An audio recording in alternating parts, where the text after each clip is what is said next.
বোলপুরের শান্তিনিকেতনে তো আপনারা অনেকেই গেছেন, অনেকে আবার বারবার গেছে। আপনারা তো অনেক ভিডিও দেখবেন যেখানে বলা হয়েছে 20টারও বেশি জায়গা, তারও বেশি, তারও কম।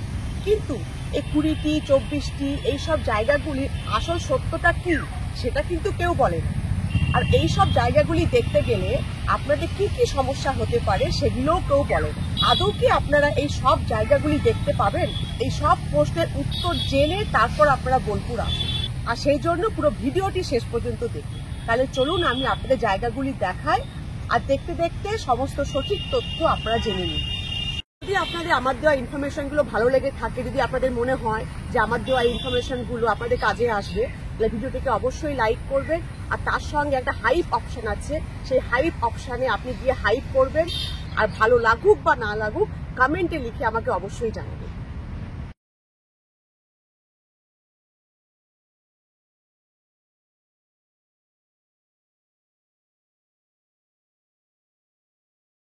আজ প্রথমেই আমি আপনাদের নিয়ে চলে এসেছি বল্লভপুর ওয়াইল্ড লাইফ স্যাংচুয়ারিতে।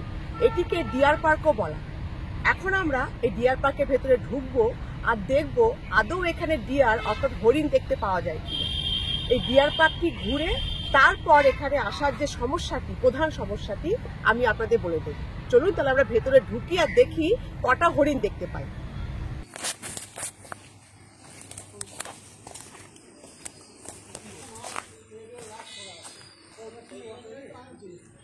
ডিয়ার পার্কে ঢুকে পড়ে হাঁটছি, সামনে বড় রাস্তা, অনেকটা রাস্তা চলে গেছে,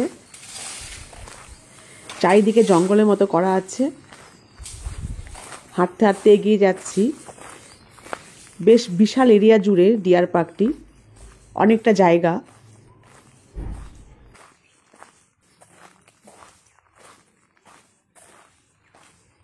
এরম করে হাঁটতেই থাকতে হবে, অনেকটা ঘুরে ঘুরে দেখতে হবে। প্রায় অনেকটা এগিয়ে এসেছি, কিন্তু কোনো ডিয়ার বা হরিণ দেখতে পাচ্ছি না। তো আরেকটু এগিয়ে যায়, যদি কিছু দেখতে পাই। ছোট ছোট কুড়ে ঘরের মতো করা আছে, অনেকটা জায়গাও ছাড়া আছে যাতে হরিণরা এসে এখানে থাকতে পারে। তো হরিণ তো আমি দেখতে পাচ্ছি না, চেষ্টা করছি দেখার, এখনো পর্যন্ত একটাও দেখতে পাইনি। সব ফাঁকা ঘরগুলি দেখুন, চারিদিকে ফাঁকা। আরেকটু এগিয়ে যায়, যদি কিছু দেখতে পাই সেই আশাতে। আশায় আশায় আপনাকে অনেকটা বেশ হাঁটতে হবে।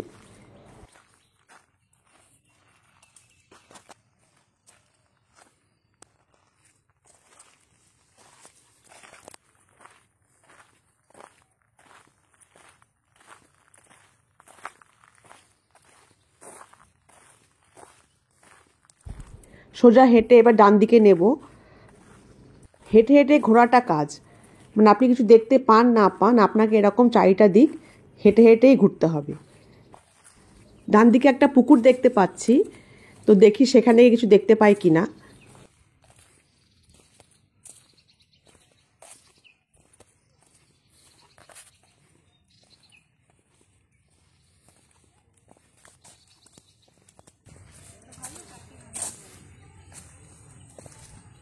পুকুর ঠিক বললে হবে না, এটাকে জলাশয় বলে।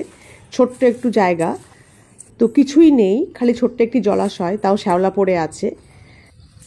হরিণও এখানে দেখতে পাচ্ছি না যে হরিণ এখানে জল খেতে আসবে আর দেখব। তো এখান থেকে এগিয়ে যায়, যে দেখি আরও এগিয়ে গিয়ে হরিণ দেখতে পাই কিনা।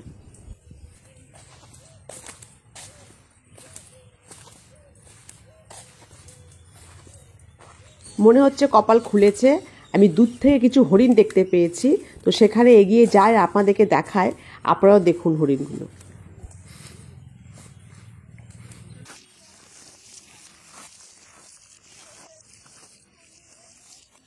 প্রচুর হরিণ জল খাচ্ছে, যে দেখিয়েছিলাম না কুড়ে ঘরের মতো জল খাওয়ার জায়গা আছে, সেরকমই একটা ঘরের মধ্যে জল রাখা আছে, আর প্রচুর হরিণ এসে এখানে জল খাচ্ছে।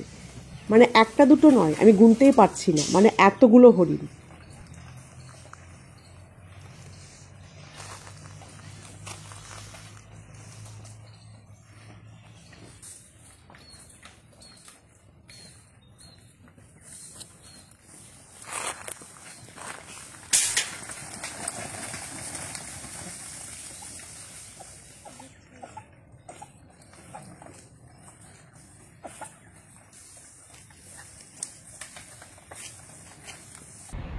এবার আমি আপনাদের এই ডিয়ার পার্ক অর্থাৎ বল্লভপুর ওয়াইল্ড লাইফ স্যাংচুয়ারিতে ঢোকার সমস্যাটি বলে দিই।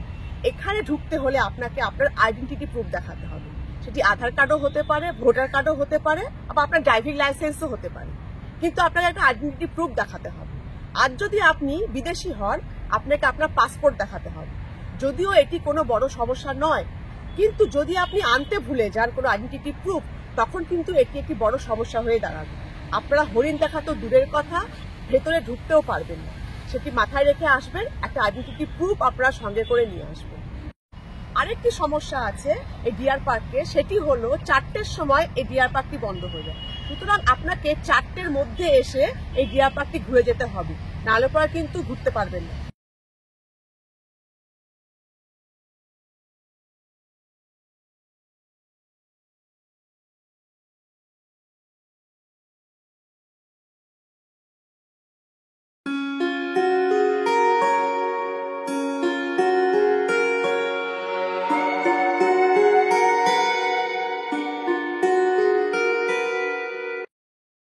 আমি চলে এসেছি একটা একদম নতুন ইউনিক জায়গায়, যেটা আপনাদের হয়তো কেউ কোনো দিন বলেনি আর বলবেও না। আর সেটি হলো সুরুল রাজবাড়ি। খুবই ইউনিক নাম, খুবই নতুন নাম, তাই না? কোনোদিন শোনেননি, জানেন না যে বোলপুরে বিশ্বভারতীর কাছে এরকম নামের কোনো রাজবাড়ি আছে। এই রাজবাড়িতে আমি আপনাদের আজকে নিয়ে এসেছি। বিশ্বভারতী থেকে 3 থেকে 4 কিলোমিটার দূরেই আছে এই সুরুল রাজবাড়ি।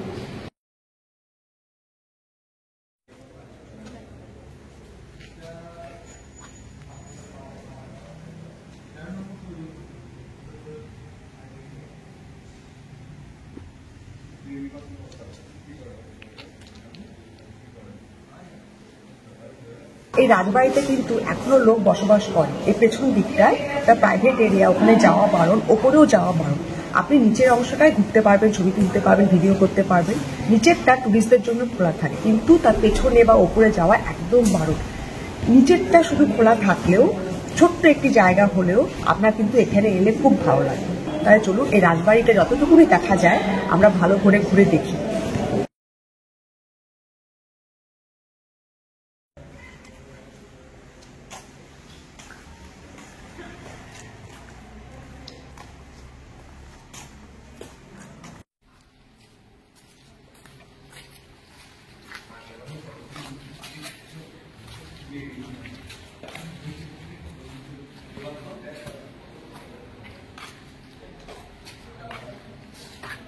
যেমনটি আমি আপনাদের বললাম যে ওপরের পোর্শনে, ওপরের জায়গাটিতে এখনো লোক বসবাস করে।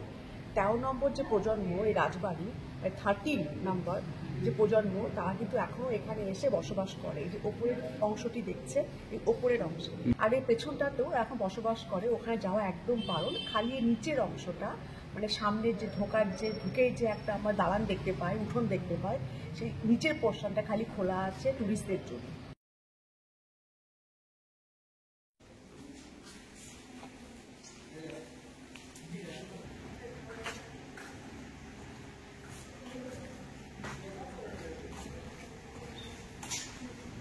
সুরুল রাজবাড়িতে আসার আগে একটি কথা মাথায় রেখে আসবেন যে এটি 5টার সময় বন্ধ হয়ে যায়। 5টার মধ্যে এসে আপনি রাজবাড়িটি ঘুরে যাবেন। রাজবাড়ি তো আমরা দেখে নিলাম, এবার এখান থেকে আমরা যাব আমাদের পরবর্তী জায়গায়।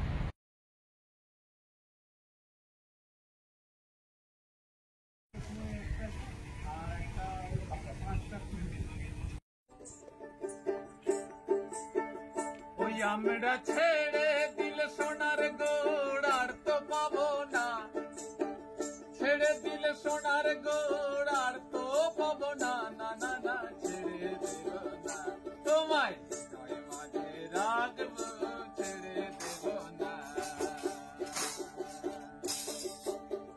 তোমাকে রাখবো ছেড়ে দেব না। ওই আমরা ছেড়ে দিল সোনার গোড় আর তো পাবো না, ছেড়ে দিল সোনার গোড় আর তো পাবো না, না না না ছেড়ে দিল না তোমায়, নয় মাঝে রাখবো ছেড়ে দেব না। বনমোহর করা মনে সোনার মনোহারা,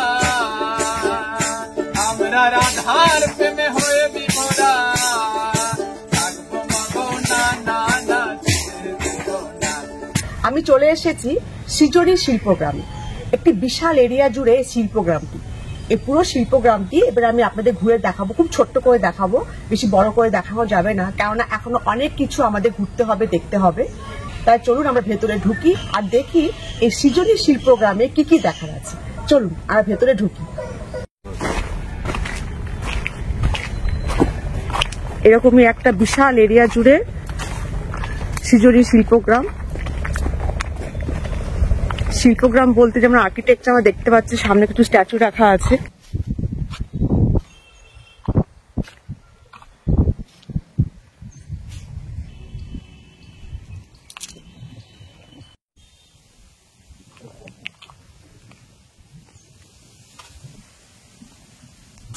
এগুলো সব যা শহীদ হয়েছিলেন তাদের সব স্ট্যাচু এখানে রাখা আছে।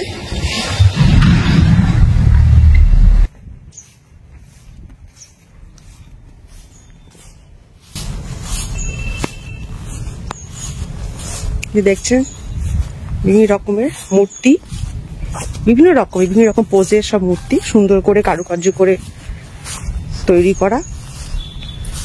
এখন শিল্পগ্রামে এরকমই সব রাখা আছে।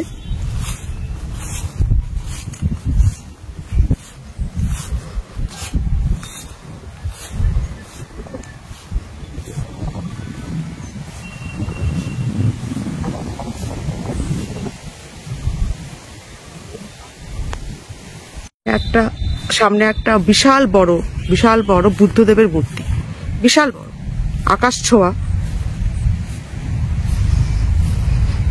অনেক দোকানও বসেছে, জামা কাপড়, টি শার্ট, বেডশিট, সব হ্যান্ডলুমের জামা কাপড় বিক্রি হচ্ছে। তো সেখানে গিয়ে এবার দেখি কি কি পাওয়া যাচ্ছে।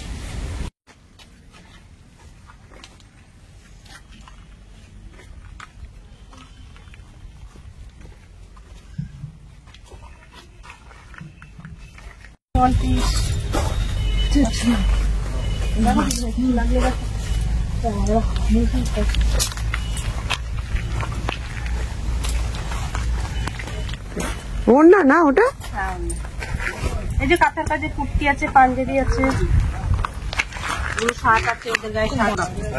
আপনি টপ কুর্তি কিছু একটা দেখেন? দেখছি দাও। এরকমই সব শিল্পগ্রাম, দোকানপাট, মূর্তি, বিভিন্ন রকমের মূর্তি, দোকানপাট আছে। কেউ কোথাও আবার গান করছে, আরো অনেক কিছু বাকি আছে সামনে দেখার। এবার সেগুলো গিয়ে দেখবো যে এই শিল্পগ্রামে আর কি কি দেখার আছে।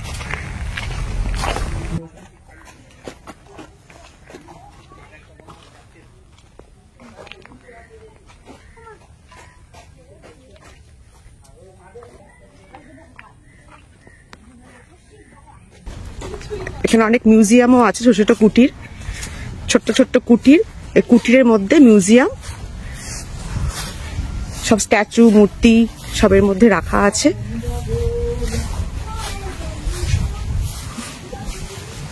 যেগুলো সব হচ্ছে মিউজিয়াম।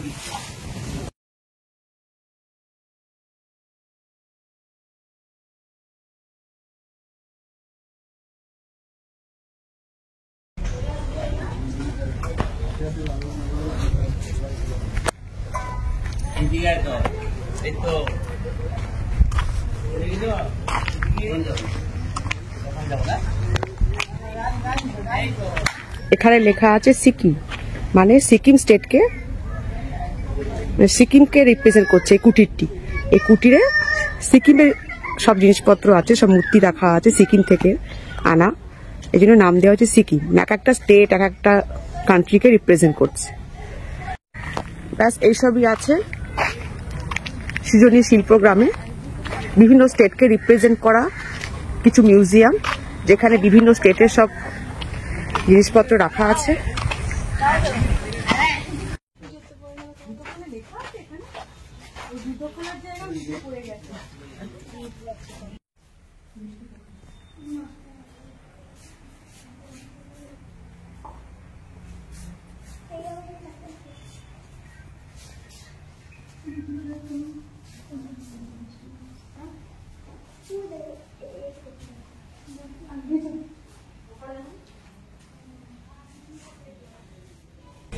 তাহলে আপনারা দেখলেন এই সৃজনী শিল্পগ্রামে আছে কিছু মিউজিয়াম, বিভিন্ন স্টেটকে বিভিন্ন জায়গাকে রিপ্রেজেন্ট করছে, সেরকম কিছু মিউজিয়াম এখানে রাখা আছে, আর কিছু মূর্তি, স্ট্যাচু এইসবই আছে, আর বেশি কিছু নেই। আর ছোট্ট একটি মার্কেট আছে যেখানে জামা কাপড় কিনতে পাওয়া যাচ্ছে, হ্যান্ডলুমের, এইগুলোই দেখা যাচ্ছে এই শিল্পগ্রামে, আর বেশি কিছু দেখার এখানে নেই।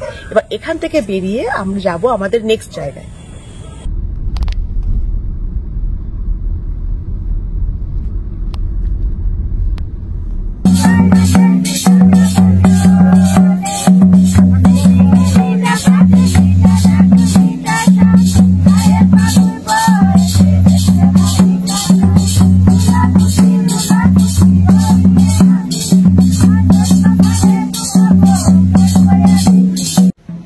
চলে এসেছি সোনাঝুরি হাটে।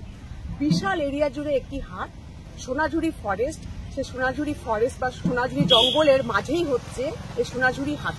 এবার সেখানে আমরা ঢুকে দেখবো যে হাটটি কত বড় হতে পারে।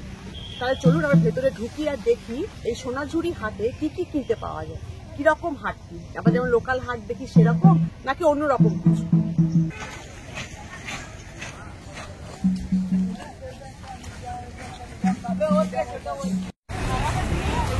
এটাই হচ্ছে সোনাঝুরি হাট।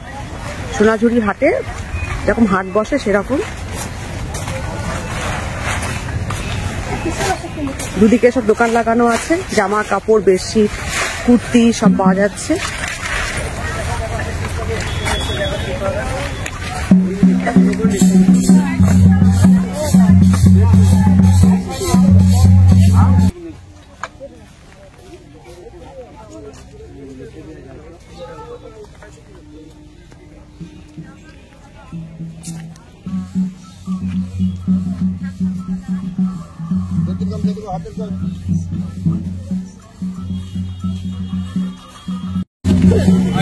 এইরকমই সোনাঝুরি ফরেস্টের মাঝে আছে সোনাঝুরি হাট। চারিদিকে সোনাঝুরি গাছ, তার মাঝখানে হচ্ছে সোনাঝুরি হাট, যে দুদিকে দোকান বসে সারি সারি। সোনাঝুরি গাছের নিচে সব দোকানগুলো। সোনাঝুরি ফরেস্ট, সোনাঝুরি জঙ্গল, এর দেখতে সব সোনাঝুরি গাছ, তারই জঙ্গল, আর তার পাশে নিচে সব দোকান। হাট বসেছে, গামছা থেকে আরম্ভ করে সবকিছুই পাওয়া যাচ্ছে।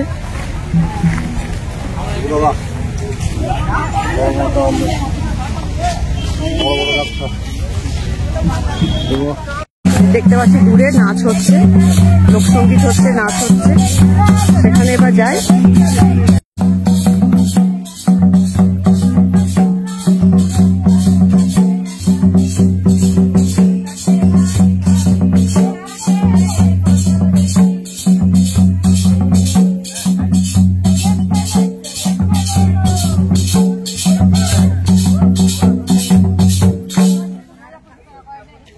যেমনটা আপনারা দেখলেন, যেমনটা আমি প্রথমেই বললাম যে সোনাঝুরি ফরেস্টের মাঝখানে হাটটি ঠিক সেরকম বিশাল বড় হাট।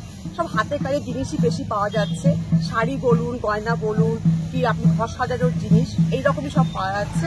স্পেশাল বলতে এখানে আছে লোকসঙ্গীতের সঙ্গে নাচ। আপনি যদি নাচতে চান, ডান্স করতে চান, আপনি তাদের সঙ্গে ডান্সও করতে পারেন। তার জন্য হয়তো খুব বেশি 50 টাকা 100 টাকা, যেটা আপনার মনে হবে আপনি খুশি হয়ে দিতেও পারেন, নাও দিতে পারেন, কিন্তু আপনারা কোনো জোর জবরদস্তি করবেন। এটা একটা স্পেশালিটি এখানকার যে আপনি লোকসঙ্গীতটা এনজয় করতে পারবেন, লোকনৃত্য এনজয় করতে পারবেন। শুধু তাই নয়, আপনি নিজেও সেখানে তাদের সঙ্গে গিয়ে ডান্স করতে পারবেন। এটা একটা বিশেষত্ব এই হাটে। তার সঙ্গে তো হাতে গায়ে জিনিস প্রচুর কিনতেই পাওয়া যাচ্ছে, প্রচুর সস্তাও। তো বোলপুরে এলে, শান্তিনিকেতনে এলে এই সোনাঝুরি হাটে কিন্তু আমাদের অবশ্যই আসতে হবে, দেখার মতো জিনিস।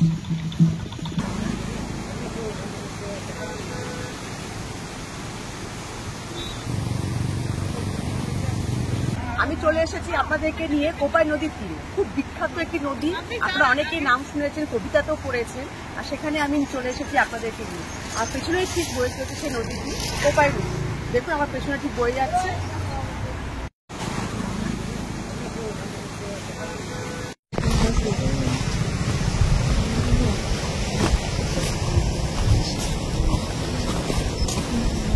নদীর পাশ দিয়ে এরকম নামার রাস্তা আছে, সেই রাস্তা দিয়ে আপনারা এরকম নামবেন, তা নদীর কাছে যেতে পারবেন।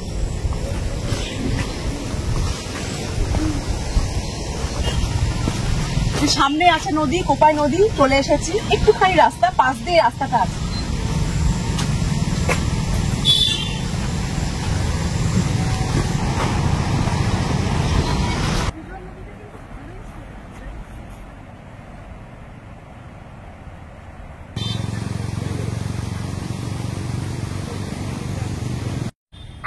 যতগুলি জায়গা দেখলেন প্রত্যেকটি জায়গা আপনারা যদি আপনাদের প্রাইভেট গাড়ি নিয়ে আসেন সেই গাড়ি করে দেখে নিতে পারবেন।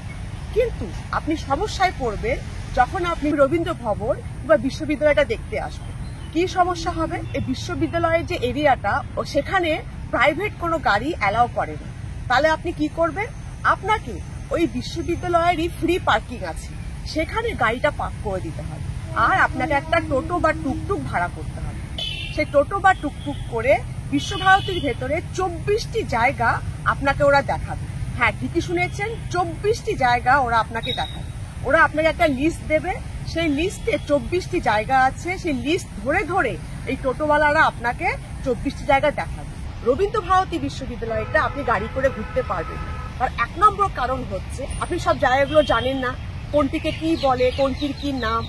1 নম্বর। 2 নম্বর হচ্ছে আপনাকে পার্কিং করতে দেবে না, নামতে দেবে না, গাড়ি ঢুকতেও দেবে না, গাড়ি ঢোকাও বারণ, প্রাইভেট কার ঢোকা বারণ। সুতরাং আপনাকে একটা টোটো করতেই হবে। তাহলে পরে আপনি যদি ভাবেন যে না আমি ঘুরে নেব, কাকে কি বলে আপনি জানেন না, আপনার খালি ঘোরাই হবে। এটি জানতো কোন বাড়িটার কি নাম, কাকে সঙ্গীত ভবন বলে, কাকে জাপানি ভবন বলে, এগুলো আপনার জানা দরকার। সেই জন্য কিন্তু আপনাকে একটা টোটো করতেও হবে। আর যে টোটো ড্রাইভার থাকবে সে কিন্তু টোটো ড্রাইভার আবার গাইডও, সেই আপনাকে ঘোরাতে ঘোরাতে সব বলে দেবে কোনটাকে কি বলে।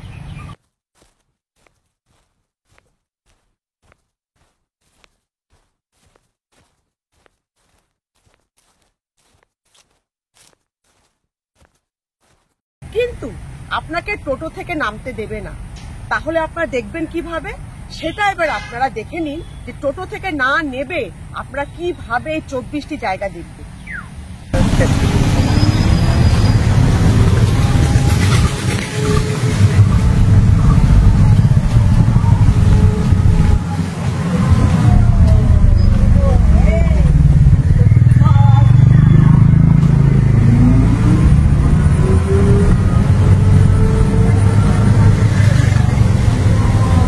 আজকে যেটা দেখছেন এটা হচ্ছে কেন্দ্রীয় গ্রন্থাগার, সেন্ট্রাল লাইব্রেরি। এই লাইব্রেরির মধ্যে প্রায় 3 লাখ বই আছে। রবীন্দ্রনাথ অরিজিনাল পুঁথিপত্রগুলো এই লাইব্রেরির মধ্যে জমা রাখা আছে। একমাত্র বিশ্বভারতী স্টাফ আর স্টুডেন্ট অ্যালাগোয়ারলি স্টুডেন্টদের রিলেটিভ কাজ থাকলে তার ফ্যামিলিও দেখাতে পারে। হ্যাঁ, এটা হচ্ছে কাঁচ মন্দির উপাসনা গৃহ। প্রতি বুধবার সকাল 7টা থেকে 8টা পর্যন্ত 1 ঘন্টা উপাসনা হয়। সাদা ড্রেস পরে প্রবেশ করতে হয়। ইটালিয়ান টালিয়ার বেলজিয়ামের কাঁচ দিয়ে এটি প্রতিষ্ঠা করে গেছেন দ্বিজেন্দ্রনাথ ঠাকুর, রবীন্দ্রনাথ দাদা। ডান দিকে যেটা দেখছেন এটা হচ্ছে তাল ধ্বজ বাড়ি। এই তাল গাছটিকে বাড়িটি কেন্দ্র করে রবীন্দ্রনাথ একটা বনবাণী কাব্য লিখে গেছেন। এর মধ্যে যে বসবাস করতেন তেজেশ চন্দ্র সেন, উনি বিশ্বভারতীর মাস্টারমশাই ছিলেন, ব্রহ্মচর্যের শিক্ষক ছিলেন। এটার নাম হচ্ছে 3 পাহাড়ি বট গাছ। 3 পাহাড় নামে জায়গাটা। এই গাছটি লাগিয়েছিলেন মহর্ষি দেবেন্দ্রনাথ ঠাকুর, রবীন্দ্রনাথের বাবা। বিশ্বভারতীর মেন অফিস হচ্ছে এই অফিসটা, উপাচার্যের অফিস। ভাইস চ্যান্সেলর যে বসেন এই অফিসে উনি বসেন। জিওগ্রাফি, হিস্টোরি, বায়োলজির উৎসবের মধ্যে এটার নাম হচ্ছে লিপিকা, বিশ্বভারতীর অডিটোরিয়াম। টিভিতে যে প্রোগ্রামগুলো দেখেন সমস্ত কিছু এর মধ্যে থেকে। লিপিকা একটা রবীন্দ্রনাথ ঠাকুরের বই আছে, দেখবেন ওই নাম অনুসারে নাম দেওয়া হয়েছে লিপিকা। বিদ্যা ভবন বয়স হচ্ছে সিনিয়র ছাত্র নিবাস। বিশ্বভারতীর অনেক কিছু আছে।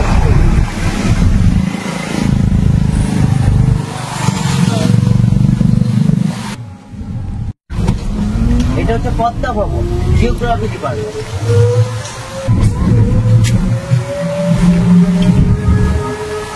সঙ্গীতের গবেষণা কেন্দ্র, রিসার্চ সেন্টার।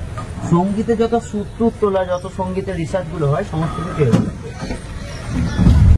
তাহলে আপনারা কি দেখলেন? আপনারা রানিং অটো করে সব জায়গাগুলো দেখবেন।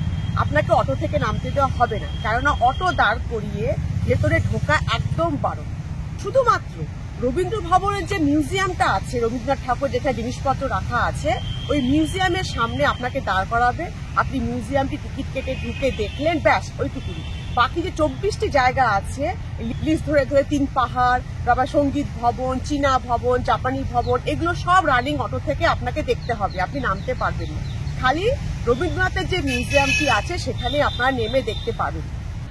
এবার আমি আপনাদের টোটো ভাড়াটা বলে দিই, কিন্তু তার আগে এখানে আসা যে প্রধান 4টি সমস্যা সেই 4টি সমস্যা আমি আপনাদের বলে দিই, আপনারা ভালো করে শুনে নিন, নাহলে পরে কিন্তু আপনাদের সব টাকা কোথায় যাবে?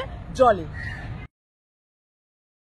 1 নম্বর সমস্যা হচ্ছে গাড়ি নিয়ে এলে আপনাকে গাড়ি পার্ক করে টোটো ভাড়া করে দেখতে হচ্ছে, টাকা খরচ করে। সুতরাং গাড়ি নিয়ে এলেও আপনার গাড়ি আপনি পুরোপুরি নিয়ে ঘুরতে পারছেন না। 2 নম্বর, এই রবীন্দ্রভারতীর যে মিউজিয়াম সেটা বৃহস্পতিবার দিন বন্ধ থাকে, এটা মাথায় রেখে আসবে। বৃহস্পতিবার দিন পুরো বন্ধ। সুতরাং যদি আপনি ভাবেন যে বৃহস্পতিবার দিন যাব ঘুরবো, একদম আসবেন না। আর বোলপুরে শান্তিনিকেতনে এলে যদি আপনি মিউজিয়ামটি না দেখেন, রবীন্দ্রনাথের আসল জায়গাটি না দেখেন, তাহলে পরে তো এসে লাভ নেই। সুতরাং মাথায় রাখবেন বৃহস্পতিবার দিন পুরোপুরি মিউজিয়ামটি বন্ধ। হ্যাঁ, বাকি জায়গাগুলি সব খোলা যেগুলি আপনি দেখলেন, কিন্তু যে আসল আকর্ষণ, প্রধান আকর্ষণ রবীন্দ্রভারতী মিউজিয়াম, সেটা কিন্তু বন্ধ থাকে। এটা মাথায় রেখে আসবেন। আর 3 নম্বর সমস্যাটি হলো এই ডিয়ার পার্কে ঘুরতে গিয়ে যেরকম বলেছিলাম, কোনো আইডেন্টিটি প্রুফ লাগবে, একটা আইডেন্টিটি প্রুফ লাগবে, আর আপনাকে 4টের মধ্যে এসে ঘুরে যেতে হবে। 4টের সময় এই ডিয়ার পার্কটি বন্ধ হয়ে যায়। আর সর্বশেষ অর্থাৎ 4 নম্বর সমস্যাটি হলো এই ঘুরতে, এই রবীন্দ্রভারতী ইউনিভার্সিটির ভেতরটা ঘুরতে একটা হিউজ টোটো ভাড়া নেয়, একটা বিশাল পরিমাণ টাকা ওরা দাবি করে। এবার সেটা কতটা? এই 24টি জায়গা ঘুরতে ওরা সিজনে, মানে পিক সিজনে নেয় 2500 টাকা। 2500 টাকা করে নেয়, মানে বুঝতে পারছেন অনেকটা বেশি। আপনি নেমে দেখতেও পাচ্ছেন না, আপনাকে রানিং অটো করেই দেখতে হচ্ছে, টোটোতে বসে বসে আপনাকে সব দেখে নিতে হচ্ছে, আপনি নামতে পারছেন না, খালি আপনাকে দেখাবে এইটা এই, এটা সেই, ওইটা এই, এরকম করে দেখতে হচ্ছে। রবীন্দ্রভারতী মিউজিয়ামে আপনি নামতে পাচ্ছেন, সেই জন্য 2500 টাকা ওরা চার্জ করে। এবার যদি পৌষ মেলার সময় আসে, এই রেটটা কিন্তু আরো বাড়ে। সুতরাং এই রবীন্দ্রভারতীটা ঘুরতে আপনার 2500 টাকা লেগে যাচ্ছে। এটা একটা বড় ফ্যাক্টর আমাদের মধ্যবিত্ত পরিবারের কাছে, সেটাও মাথায় রেখে আসবেন। হ্যাঁ, কিন্তু যদি আপনি অফ সিজনে আসেন, আপনার একটা হিউজ বার্গেনিং হয়। যেমন আমি অফ সিজনে গিয়েছিলাম, আমার কাছে 700 টাকা নিয়েছিল, মাত্র 700 টাকা। হিউজ বার্গেনিং হয়, সেটাও কিন্তু মাথায় রাখবেন। কিন্তু হ্যাঁ, যদি টুরিস্টদের ভিড় থাকে, যেমন পৌষ মেলা, ওই সময় কিন্তু বার্গেনিংটা ওরা গ্রহণ করে না, আপনাকে 25 টাকাও দিতে হতে পারে। এইটা মাথায় রেখে কিন্তু অবশ্যই আসবে। আমি এটা জিজ্ঞেস করেছি, আপনি যদি গাড়ি নিয়ে যান, গাড়িটা পার্ক করে জায়গাগুলো ঘোরাতে 500 টাকা করে নেবেন।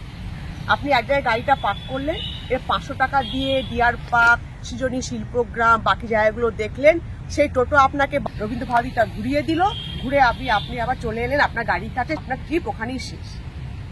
এইভাবেও আপনারা ঘুরতে পারেন। ব্যাস, এই সমস্যাগুলি মাথায় রেখে বৃহস্পতিবার বাদ দিয়ে একটা সুন্দর ট্যুর প্ল্যান করে চলে আসুন শান্তিনিকেতন। লোকসঙ্গীত, লোকনৃত্য আর তার সঙ্গে বাউল গান উপভোগ করতে।